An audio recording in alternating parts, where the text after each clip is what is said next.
దర్యాప్తు చేయట్లేదు అక్కడ. ఇప్పుడు ఏమైపోయింది, పుష్కరాల తరహాలోనే అయిపోయింది. ఆరుగురు చనిపోయారు, ఏం చేస్తాం మనం, పరిహారం ఇచ్చేసాం, క్షమాపణ చెప్పేసాం, వాళ్ళందరికీ దర్శనం చేస్తాం, అయిపోయింది కదా అనుకుంటున్నారు తప్పించి వాస్తవంగా ఇప్పుడు ఆ జ్యుడిషియల్ ఎంక్వైరీ అంటున్నారు కదా, జ్యుడిషియల్ ఎంక్వైరీ అయినా ఎలా తెలుస్తారు, ఏమని తెలుస్తారు అనేది ముఖ్యం.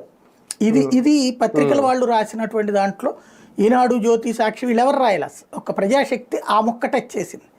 ఒక 50 మందిని పంపించేటప్పుడు వచ్చినటువంటి గొడవ అన్నటువంటి తొక్కిసలాట, అందరూ కూడా పరుగులు పెట్టారు, దానివల్ల జరిగింది అన్నటువంటి. అంటే ఇందులో జ్యోతి కొంత రాసింది, సగం రాసింది. ఆ డిఎస్పి రమణారావు మీద ఎందుకు వేటు వేయాల్సి వచ్చింది అంటే, లోపల అపస్మారక స్థితికి ఒక మహిళ వెళ్ళిపోవడం, తనని బయటికి తీసుకెళ్లే క్రమంలో ఆయన గేట్ తాళాలు ఓపెన్ చేశారు, ఆమెను బయటికి తీసుకెళ్తుంటే మిగిలిన వాళ్ళందరూ గేట్లు ఓపెన్ చేసేసారు అనుకుని ఒకేసారిగా వచ్చేసి ఆ తొక్కిసలాట జరిగింది.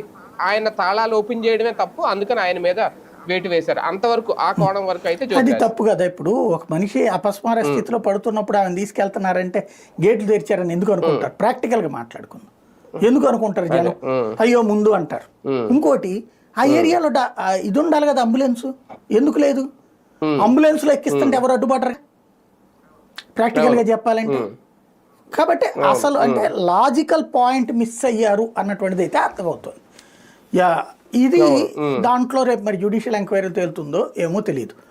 అది పక్కన పెడితే ఆయన్ని ఇప్పుడు ఈ టైంలో ఆయన సస్పెండ్ చేశారు కాబట్టి ఆయన ఒకటి కాస్త ఆయన బాధ్యతగా ఉండే వ్యక్తి అని చెప్తున్నారు. ఆయన మీద ఎట్లాంటి నెగిటివ్ రిమార్క్స్ లేవట. ఇప్పుడు సస్పెండ్ అయిన వాళ్ళ ఎవరి మీదనా, అట్లాగే ట్రాన్స్ఫర్ అయిన వాళ్ళ మీద ఎవరి మీదనా కూడా, ఈవెన్ ఎస్పీ గారి మీద కూడా ఏం లేదు నెగిటివ్ రిమార్క్స్. సమస్యలో ఏంటంటే ఒక ప్లానింగ్ ఉండాల్సిన చోట ప్లానింగ్ చేయాల్సింది టీటీడీ విత్ గవర్నమెంట్.